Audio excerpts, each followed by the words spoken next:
कभी आपने किसी को पुरानी चिट्ठियां खरीदते हुए देखा है? किताबें समझ में आती है, डायरी वो भी समझ में आती है, लेकिन चिट्ठियां वो भी ऐसी जो किसी ने लिखी हो लेकिन कभी भेजी ही नहीं। कुछ चिट्ठियां ऐसी भी होती हैं जो कभी भेजी ही नहीं जाती, फिर भी किसी की पूरी जिंदगी अपने अंदर संभाले रहती हैं। कुछ शब्द ऐसे होते हैं जो कागज पर तो उतर जाते हैं पर उस इंसान तक कभी पहुंच नहीं पाते जिसके लिए लिखे गए थे, और शायद इसी वजह से वो शब्द कभी बूढ़े नहीं होते। मेरे शहर में एक लड़की थी। वो रोज एक पुरानी किताबों की दुकान पर आती थी और सिर्फ अधूरी चिट्ठियां खरीद कर चली जाती। पहले मुझे लगा शायद उसे पुरानी चीजों का शौक है, लेकिन जिस दिन मुझे उसकी असली वजह पता चली उस दिन समझ आया कि कुछ लोग चिट्ठियां नहीं खरीदते, वो लोगों की अधूरी जिंदगियां खरीदते हैं। और यही है कहानी पुरानी चिट्ठियों वाली लड़की। शहर के पुराने हिस्से में एक छोटी सी किताबों की दुकान थी। संकरी गलियों के बीच पुराने मकानों की छाया में, जैसे समय ने वहां आकर थोड़ी देर के लिए ठहरने का फैसला कर लिया हो। दुकान इतनी पुरानी थी कि लगता था जैसे समय ने उसे छूना ही छोड़ दिया हो। लकड़ी की अलमारियां, पीले पड़ चुके पन्नों की खुशबू, खिड़की से आती धूप, उसकी पतली सी लकीर, और कभी कभी उस धूप की किरणों में उड़ती हुई धूल भी ऐसे चमकती थी मानो जैसे हवा में छोटी छोटी यादें तैर रही हो। उस दुकान का मालिक था अर्जुन। अर्जुन किताबें कम बेचता था, किताबों के बीच रहता ज्यादा था। उसे किताबों के पन्ने पलटने की आवाज पसंद थी। उसे उन पन्नों की महक पसंद थी जिनमें न जाने कितनी जिंदगियां छुपी रहती थी। वो अक्सर कहा करता था, किताबें बेचने के लिए नहीं होती, किसी सही इंसान तक पहुंचाने के लिए होती है, उस तक पहुंचने के लिए होती है। उसकी दुकान में ग्राहक कम आते थे, पर एक दिन दोपहर को उसकी दुकान का दरवाजा खुला। अंदर आई एक लड़की। सफेद सूती कुर्ता, घुंघराले बालों का किया हुआ चूड़ा, बालों में हल्की हवा और आंखों में जैसे कोई अधूरी कहानी। वो सीधे काउंटर पर आई और बोली, एक्सक्यूज मी, क्या आपके पास पुरानी चिट्ठियां मिलती हैं? अर्जुन चौंक गया।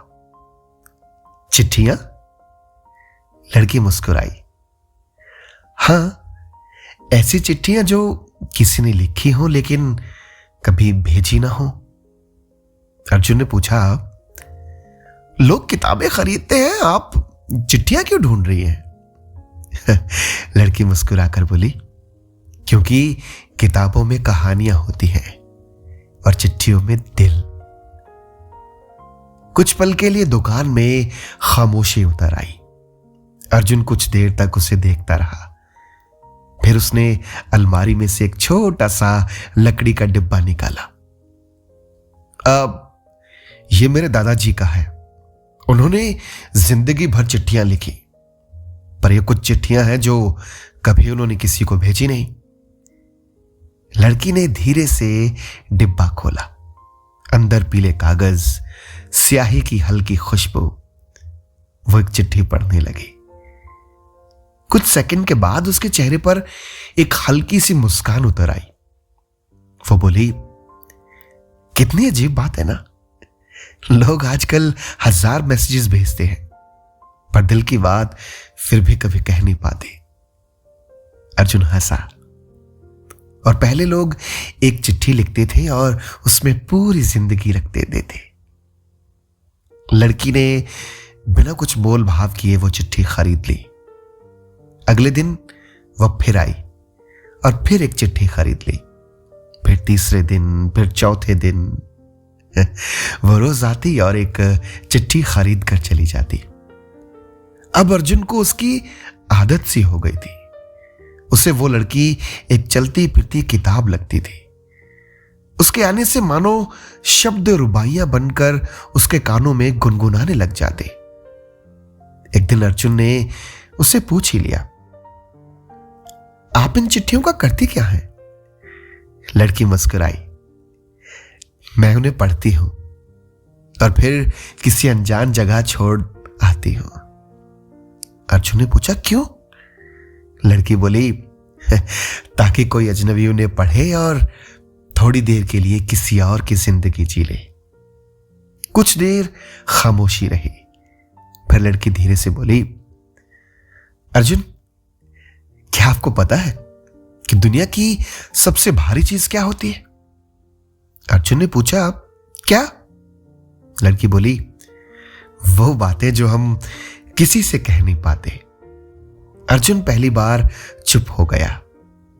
उस दिन जाते जाते लड़की ने कहा, कभी कभी लगता है कि हर इंसान के अंदर एक अधूरी चिट्ठी होती है। कुछ हफ्तों बाद एक दिन वो लड़की नहीं आई, अगले दिन भी नहीं, फिर उसके अगले दिन भी नहीं।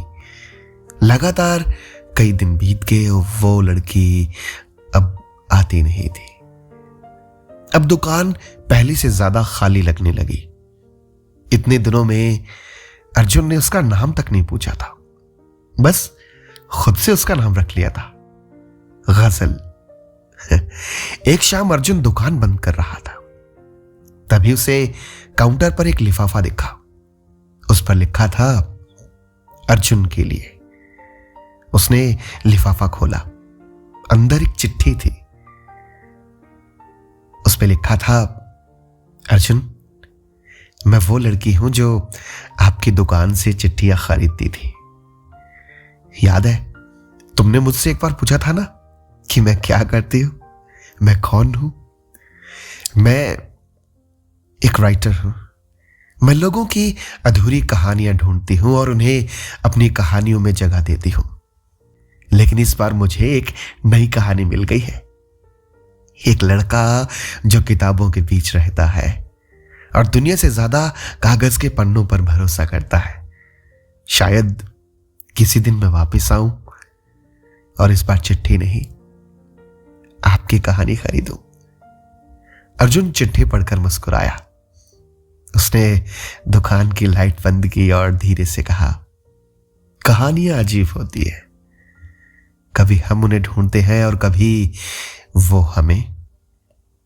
और उस दिन के बाद अर्जुन ने दुकान के बाहर एक नया बोर्ड लगा दिया, यहां किताबों के साथ साथ अधूरी कहानियां मिलती हैं।